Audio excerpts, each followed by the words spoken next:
What's up my loves, my name is Paige, this is Pages with Paige, and today we're going to be doing an unhaul video.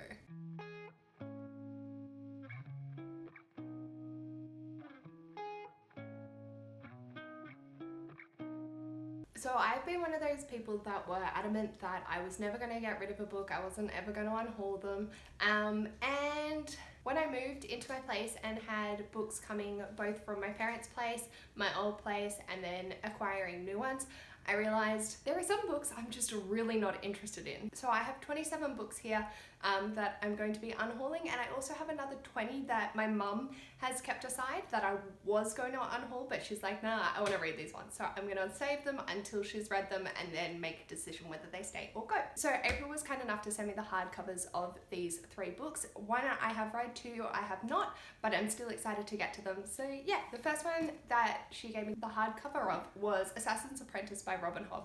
I gave this a 4 stars when I originally read it back in 2018.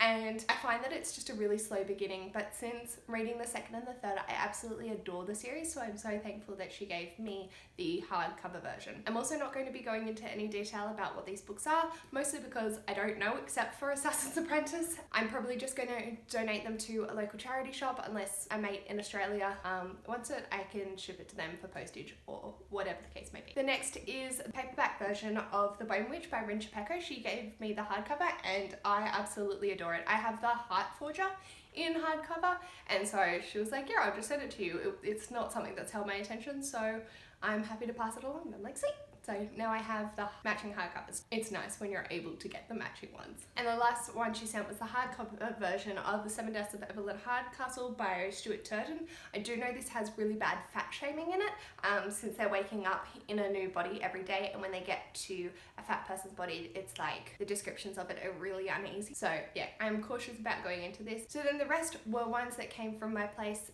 from my parents' place in Sydney, and I've just decided that I'm really not interested in them, so I'm going to pass them along. The first was a gift that I received back when I was in high school, and it's The Complete Pocket Positives. It's a really cute book, and it just has different sayings and things which, you know, help when you're in a not great headspace, but I feel that inspirational thoughts and like, just do it, never give up, face your fear, these just don't work for them the way that I would need affirmations to. Centralizing it on me and my capabilities are much more beneficial to my mental health than just having a random book of quotes. The next is Avatar, So This Is How It Ends by 2T Sutherland. Got no idea what this is about. Most of these would have been charity shop finds. Yeah, and so I just picked them up thinking, yeah, okay, but now I'm like, no thanks. The next is The Sandcastle by Iris Murdoch.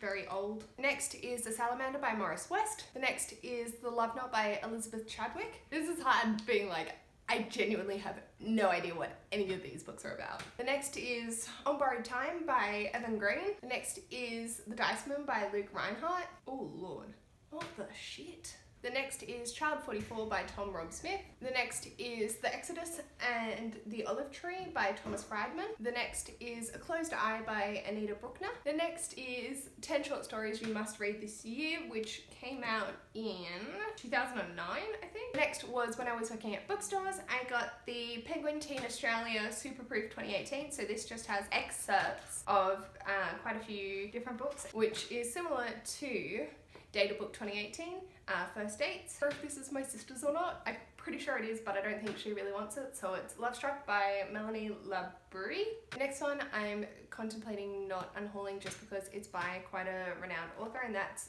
Sebastian Faulk's The Girl at the Leon Door. The next is The Wolves of Willoughby Chase by Joanne Aiken. The next one I've flipped and flopped about because it's The Ptolemies, Book 1, The House of the Eagle by Duncan Sprott, and it's narrated by Thoth, who's the Egyptian god of writing and wisdom. So I'm like really interested, but then I'm like, am I? If anyone has read this, please let me know. I'm really on the fence about it because I love mythology and things like that, but meh. The next is The Giant Book of Private Eye Stories, edited by Bill Prozini and Martin H. Greenberg. Next, I accidentally got from a book swap in my parents' unit complex. So they used to just put one in, take one out, and then I've moved from there and kept it, and that's The Spare Room by Helen Gardner. But yeah, I have no idea what this is about. I mostly picked it up because it was a hardcover, and this hardcover haul loves that, but I'm not going to read it, so I'm just going to pass it on. The next one's a bit of a funny one. So I was dating someone who was into psychedelics and things like that, and just I'm very naive when it comes to drugs, and so I bought the Australian Drug Guide by Dr. Jonathan Upfull, and this details all the different kinds of drugs that there are. And so I like went through and just tabbed out all the ones that like I knew he was interested in, and yeah, we are no longer together, so I don't need this. It is massive though. I should keep it as a doorstop, and it's a really nice floppy paperback, but I genuinely have no use for it, so it's going. The next is going to a friend that I have where I live, and that is Fateful by Claudia Gray. This seems very YA 2010? 2011. Almost there. The next is To a Wolf the Kill by John Weaving. The next is The Story of Edgar Sawtelle by David Wabomski. And the last book that I'm unhauling for the moment is Priestess of Avalon by Marion Zimmer Bradley, and I'm pretty sure I have the first 3 at my parents' place, or like another collection of her stories, so I'm just going to casually unhaul those when the time comes as well. So I also have a collection of about 40 to 50 pop Funkos, and I've decided just to get rid of 3. So I'm going to be getting rid of Irene Adler from Sherlock. I just wanted to have Sherlock holding the skull, which is over on my other bookcase, which you might see in some videos. One I got in a mystery bag was David Nix from Tomorrowland, and the other one is Finn from Star Wars. I really like Finn's character, but honestly I just wanted it for Mags, I think, or Mads, some the cute little alien with the giant glasses.